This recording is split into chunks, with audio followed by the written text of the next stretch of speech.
The Odyssey, Book 13, Ithaca at Last. His tale was over now. The Phaeacians all fell silent, hushed, his story holding them spellbound down the shadowed halls until Alcinous found the poise to say, Odysseus, now that you have come to my bronze-floored house, my vaulted roofs, I know you won't be driven off your course. Nothing can hold you back. However much you've suffered, you'll sail home. Here, friends, is a comrade for one and all. You who frequent my palace day and night and drink the shining wine of kings and enjoy the harper's songs.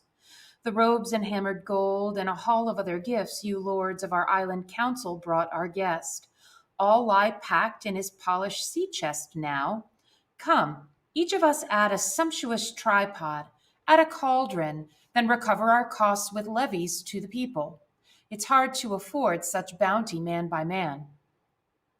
The king's instructions met with warm applause, and home they went to sleep, each in his own house. When young Dawn with her rose-red fingers shone once more, they hurried down to the ship with handsome bronze gifts, and striding along the decks, the ardent king Alcinous stowed them under the benches, ship-shape, so nothing could foul the crewmen tugging at their oars. Then back the party went to Alcinous's house and shared a royal feast. The majestic king slaughtered an ox for them to Cronus's mighty son, Zeus of the thundercloud, whose power rules the world. They burned the thighs and fell to the lordly banquet, reveling there, while in their midst the inspired bard struck up a song. Demodocus, prized by all the people, true, but time and again Odysseus turned his face toward the radiant sun, anxious for it to set, yearning now to be gone and home once more.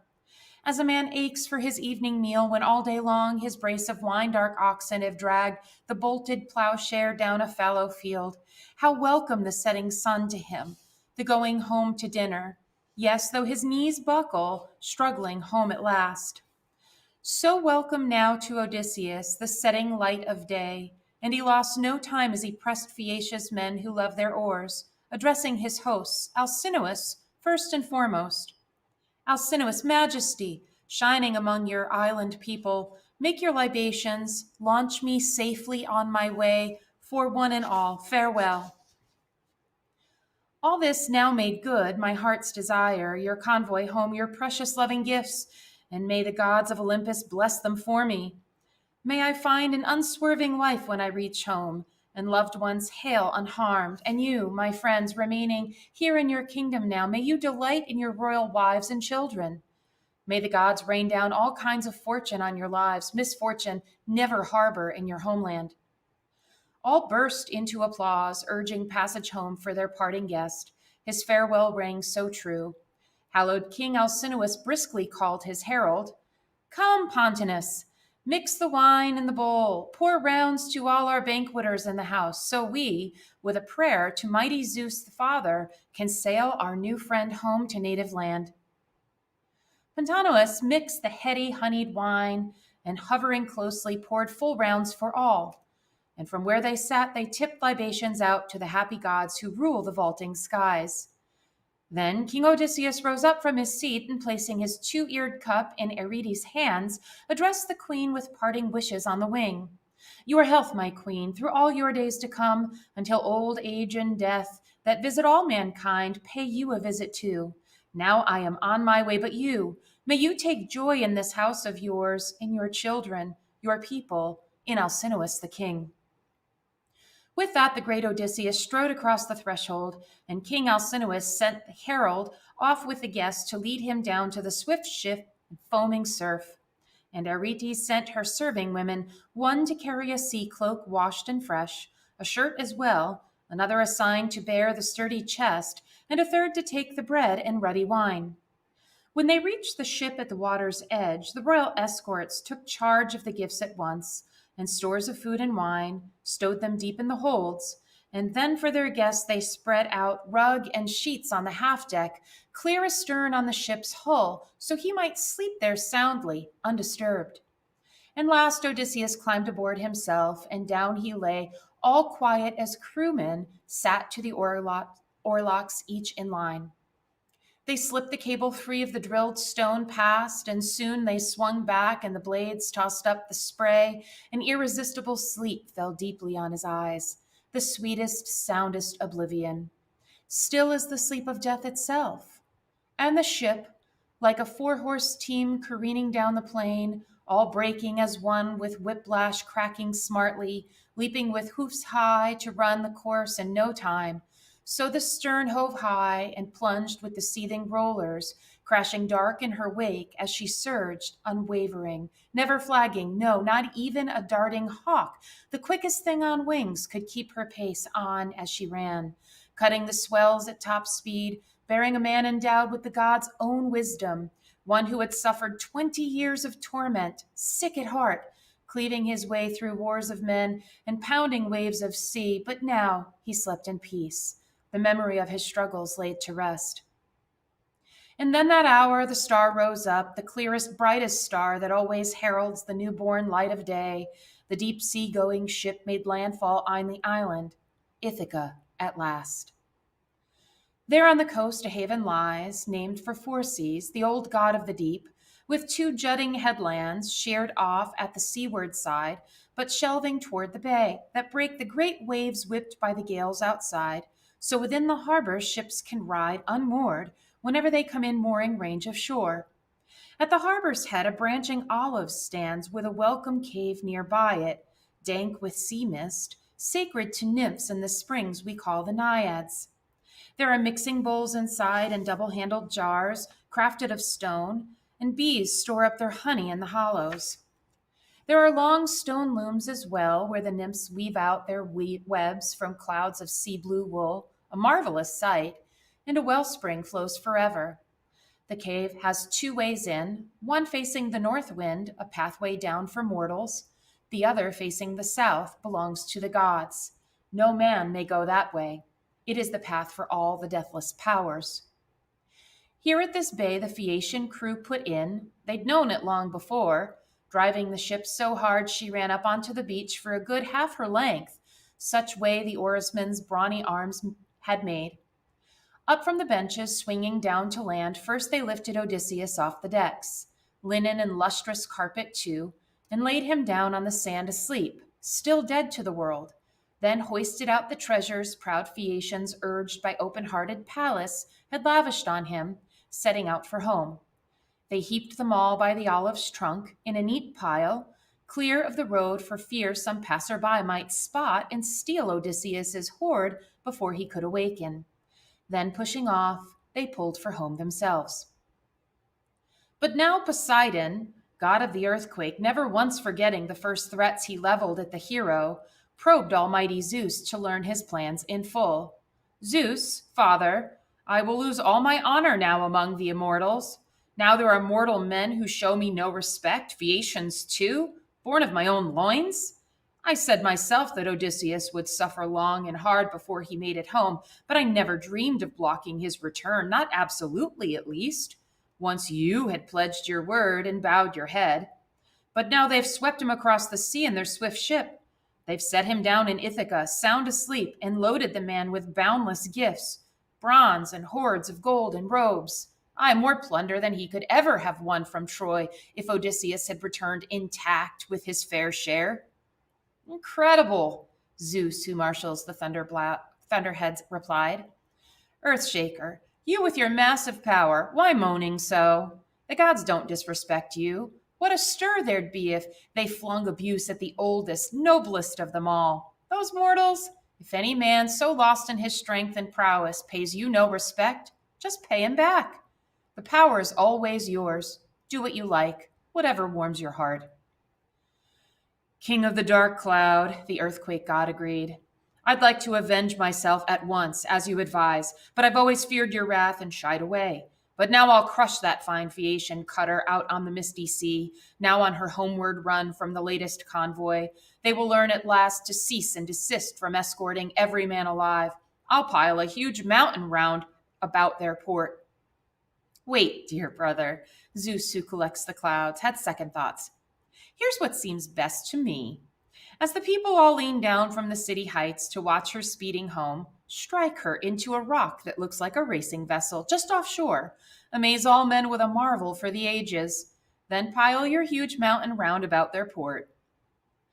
Hearing that from Zeus, the god of the earthquake sped to Scheria now, the Phaeacians' island home, and waited there till the ship came sweeping in, scudding lightly along, and surging close abreast. The earthquake god, with one flat stroke of his hand, struck her to stone, rooted her to the ocean floor, and made for open sea.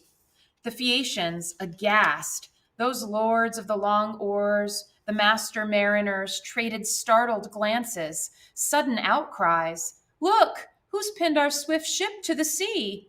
Just racing for home, just hove into plain view. They might well wonder, blind to what had happened, till Alcinous rose and made things all too clear. Oh no, my father's prophecy years ago, it all comes home to me with a vengeance now. He used to say Poseidon was vexed with us because we escorted all mankind and never came to grief. He said that one day, as a well built ship of ours sailed home on the misty sea from such a convoy, a god would crush it, yes, and pile a huge mountain round about our port. So the old king foretold. Now, look, it all comes true. Hurry, friends, do as I say, let us all comply. Stop our convoys home for every castaway chancing on our city. As for Poseidon, sacrifice 12 bulls to the god at once, the pick of the herds. Perhaps he'll pity us. Pile no looming mountain ridge around our port. The people, terrified, prepared the bulls at once. So all of Phaeacia's island lords and captains, milling round the altar, lifted prayers to Poseidon, master of the sea. That very moment, great Odysseus woke from sleep on native ground at last. He'd been away for years, but failed to know the land, for the goddess Pallas Athena, Zeus's daughter, showered mist over all. So under cover she might change his appearance head to foot, as she told him every peril he'd meet at home. Keep him from being known by wife, townsmen, friends, till the suitors paid the price for all their outrage. And so to the king herself all Ithaca looked strange. The winding beaten paths, the coves where ships can ride, the steep rock face of the cliffs and the tall leafy trees. He sprang to his feet and, scanning his own native country, groaned, slapped his thighs with his flat palms, and Odysseus cried in anguish, Man of misery, whose land have I lit on now? What are they here? Violent, savage, lawless, or friendly to strangers, God-fearing men? Where can I take this heap of treasure now, and where in the world do I wander off myself? If only the trove had stayed among the Phaeacians there, and I had made my way to some other mighty king who would have hosted me well and sent me home. But now I don't know where to stow all this, and I can't leave it here, inviting any bandit to rob me blind. So damn those lords and captains, those Phaeacians, not entirely honest or upright, were they? Sweeping me off to this no man's land, and they swore they'd sail me home to sunny Ithaca. Well, they never kept their word. Zeus of the suppliants, pay them back. He keeps an eye on the world of men and punishes all transgressors. Come quickly, I'll inspect my treasure and count it up myself. Did they make off with anything in their ship? With that, he counted up the gorgeous tripods, cauldrons, bars of gold, and the lovely woven robes. Not a stitch was missing from the lot, but still he wept for his native country, trailing down the shore where the wash of sea on shingle ebbs and flows, his homesick heart in turmoil. But now Athena appeared and came toward him. She looked like a young man, a shepherd boy, yet elegant too, with all the gifts that grace the sons of kings, with a well-cut cloak falling in folds across her shoulders, sandals under her shining feet, a hunting spear in hand. Odysseus, overjoyed at the sight, went up to meet her, joining her now with salutations on the wing. Greetings, friend. Since you were the first I've come on in this harbor, treat me kindly. No cruelty, please. Save these treasures. Save me too. I pray to you like a god. I fall before your knees and ask your mercy. And tell me this for a fact. I need to know. Where on earth am I? What land? Who lives here? Is it one of the sunny islands or some jutting shore of the good green mainland slanting down to sea? Athena answered, her eyes brightening now. You must be a fool, stranger, or come from nowhere if you really have to ask what land this is. Trust me, it's not so nameless after all. It's known the world around to all who live in the east in the rising sun, and to all who face the western mists and darkness. It's a rugged land, too cramped for driving horses, but though it's far from broad, it's hardly poor. There's plenty of grain for bread, grapes for wine. The rains never fail, and the dew falls healthy. Good country for goats, good for cattle too. There's stand on stand of timber, and water runs in steam beds through the year. So, stranger, the name of Ithaca's reached as far as Troy, and Troy, they say, is a long, hard sail from Greece. Ithaca. Heart racing Odysseus, that great exile, filled with joy to hear Athena, daughter of storming Zeus, pronounce that name. He stood on native ground at last, and he replied with a winged word to Pallas, not with a word of truth. He choked it back, always invoking the cunning in his heart. Ithaca. Yes, I seem to have heard of Ithaca, even on Crete's broad island far across the sea, and now I've reached it myself with all this loot. But I left behind an equal measure for my children. I'm a fugitive now, you see. I killed Idomeneus' son, Orsilochus, lighting on his legs, a man who beat all runners alive on that long island. What a racer! He tried to rob me of all the spoil I'd won at Troy, the plunder I went to hell and back to capture, true, cleaving my way through wars of men and waves at sea. And just because I refused to please his father, serve under him at Troy, I led my own command. So now, with a friend, I lay in wait by the road. I killed him just loping in from the fields. With one quick stroke of my bronze spear in the dead of night, the heavens pitch black. No one could see us, spot me tearing out his life with a weapon honed for action. Once I'd cut him down, I made for a ship and begged the Phoenician crew for mercy, paying those decent hands a hearty share of plunder. Asked them to take me on and land me down in Pylos, there, or lovely Elis, where Epeans rule in power. But a heavy gale wind blew them way off course, much against their will. They'd no desire to cheat me. Driven afar, we reached this island here at the midnight hour, rowing for dear life. We made it into your harbor, not a thought of supper, much as we all craved food. We dropped from the decks and lay down, and just like that, a welcome sleep came over my weary bones at once, while the crew hoisted up my loot from the holds and set it down on the sand near where I slept. They re-embarked, now homeward bound for Sidon, their own noble city, leaving me here behind, homesick in my heart. As his story ended, Goddess Athena, gray eyes gleaming, broke into a smile and stroked him with her hand. And now she appeared a woman, beautiful, tall, and skilled at weaving lovely things. Her words went flying straight toward Odysseus.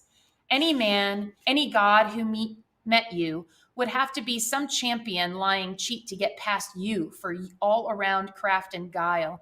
You terrible man, foxy and genius, never tired of twists and tricks. So not even here on native soil would you give up those wily tales that warm the cockles of your heart. Come, enough of this now. We're both old hands at the heart of intrigue. Here among mortal men, you're far the best at tactics, spinning yarns, and I am famous among the gods for wisdom, cunning wiles too. Ah, but you never recognized me, did you? Pallas Athena, daughter of Zeus, who always stands beside you, shields you in every exploit. Thanks to me, the Phaeacians all embraced you warmly. And now I am here once more to weave a scheme with you, and to hide the treasure trove Phaeacia's nobles lavished on you then. I willed it, planned it so when you set out for home, and to tell you all the trials you must suffer in your palace. Endure them all, you must, you have no choice. And to no one, no man, no woman, not a soul, reveal that you are the wanderer home at last. No, in silence you must bear a world of pain, subject yourself to the cruel abuse of men. Ah, goddess, the cool statistician countered, you're so hard for a mortal man to know on sight, however shrewd he is. The shapes you take are endless. But I do know this, you were kind to me in the war years, so long as we men of Achaia soldiered on at Troy. But once we'd sacked King Priam's craggy city, boarded ship, and got a dispersed fleet, from then on, daughter of Zeus, I never saw you. You never glimpsed you striding along my decks to ward off some disaster. No, I wandered on, my heart forever torn to pieces inside my chest, till the gods released me from my miseries at last, that day in the fertile kingdom of Phaeacia, when you cheered me with words in person, led me to their city. But now I beg you by your almighty Father's name, for I can't believe I've reached my sunny Ithaca. I must be roaming around one more exotic land. You're mocking me, I know it, telling me tales to make me lose my way. Tell me the truth now. Have I really reached the land I love? Always the same, your wary turn of mine, Athena exclaimed, her glances flashing warmly. That's why I can't forsake you in your troubles. You are so winning, so worldly wise, so self possessed. Anyone else come back from wandering long and hard would have hurried home at once, delighted to see his children and his wife. Oh, but not you. It's not your pleasure to probe for news of them. You must put your wife to the proof yourself. But she waits in your halls, as always, her life an endless hardship, wasting away the nights, weeping away the days. I never had doubts myself, no. I knew deep down that you would return at last with all your shipmates lost. But I could not bring myself to fight my father's brother, Poseidon, quaking with anger at you, still enraged because you blinded the Cyclops, his dear son. But come, let me show you Ithaca's setting. I'll convince you. This haven, look around. It's named for Phorcys, the old god of the deep. And here at the harbor's head, the branching olive stands with the welcome cave nearby it, dank with sea mist, sacred to nymphs of the springs we call the Naiads. Here, under its arching vault, time and again you'd offer the nymphs a generous sacrifice to bring success. And the slopes above you, look, Mount Neriton, decked in forests. The goddess scattered the mist, and the country stood out clear, and the great man who had borne so much rejoiced at last, thrilled to see his Ithaca. He kissed the good green earth and raised his hands to the nymphs, then prayed at once. Nymphs of the springs, naiads, daughters of Zeus, I never dreamed I would see you yet again. Now rejoice in my loving prayers, and later, just like the old days, I will give you gifts if Athena, Zeus's daughter, queen of armies, comes to my rescue, grants this fighter life, and brings my son to manhood. Courage, Goddess Athena answered, eyes afire. Free your mind of all that anguish now. Come, quick, let's bury your treasures here, in some recess of this haunted hallowed cave where they'll be safe and sound. Then we'll make plans so we can win the day. The goddess swept into the cavern's shadowed vault, searching for hiding places far inside its depths, while Odysseus hauled his treasures closer up, the gold, durable bronze, and fine-spun robes, the Phaeacians' parting gifts. Once he'd stowed them well away, the goddess, Pallas Athena, daughter of storming Zeus, sealed the mouth of the cavern with a stone. Then down they sat by the sacred olive's trunk to plot the death of the high and mighty suitors. The bright-eyed goddess Athena led the way. Royal son of Laertes, Odysseus, old campaigner, think how to lay your hands on all those brazen suitors, lording it over your house now 3 whole years, courting your noble wife, offering gifts to win her. But she, forever broken-hearted for your return, builds up each man's hope, dangling promises, dropping hints to each, but all the while with something else in mind. God help me, the man of intrigue broke out. Clearly, I might have died on the same ignoble death as Agamemnon, bled white in my own house too, if you had never revealed this to me now, goddess, point by point. Come, weave us a scheme so I can pay them back. Stand beside me, Athena. Fire me with daring fierce as the day we ripped Troy's glittering crown of towers down. Stand by me, furious now as then, my bright-eyed one, and I would fight 300 men, great goddess, with you to brace me, comrade in arms, in battle. Gray eyes ablaze, the goddess urged him on. Surely I'll stand beside you, not forget you, not when the day arrives for us to do our work. Those men who court your wife and waste your goods, I have a feeling some will splatter your ample floors with all their blood and brains. Up now, quickly. First I will transform you. No one must know you. I will shrivel the supple skin on your live limbs, strip the russet curls from your head, and deck you out in rags you'd hate to see some other mortal wear. I'll dim the fire in your eyes, so shining once, until you seem appalling to all those suitors, even your wife and son you left behind at home. But you make your way to the swineherd first, in charge of your pigs, and true to you as always, loyal friend to your son, to Penelope, so self-possessed. You'll find him posted beside his swine, grubbing round by Raven's Rock, and the spring called Arethusa, rooting for feed that makes pigs sleek and fat, the nuts they love, the dark pools they drink. Wait there, sit with him, ask him all he knows. I'm off to Sparta, where the women are a wonder, to call Telemachus home, your own dear son, Odysseus. He's journeyed to Lacedaemon's rolling hills to see Menelaus, searching for news of you, hoping to learn if you are still alive. Shrewd Odysseus answered her at once. Why not tell him the truth? You know it all. Or is he, too, like father, like son, condemned to hardship, roving over the barren salt sea while strangers devour our livelihood right here? But the bright eyed goddess reassured him firmly. No need for anguish. Trust me. Not for him. I escorted your son myself so he might make his name by sailing there. Nor is he saddled down with any troubles now. He sits at ease in the halls of Menelaus, bathed in endless bounty. True enough, some young lords in a black cutter lurk in ambush, poised to kill the prince before he reaches home. But I have my doubts they will. Sooner the earth will swallow down a few of those young gallants who eat you out of house and home these days. No more words, not now. Athena stroked Odysseus with her wand. She shriveled the supple skin on his lithe limbs, stripped the russet curls from his head, covered his body top to toe with the wrinkled hide of an old man, and dimmed the fire in his eyes, so shining once. She turned his shirt and cloak into squalid rags, ripped and filthy, smeared with grime and soot. She flung over this the long pelt of a bounding deer, rubbed bare, and gave him a staff and beggar's sack, torn and tattered, slung from a fraying rope. All plans made, they went their separate ways, Athena setting off to bring Telemachus home from hallowed Lacedaemon.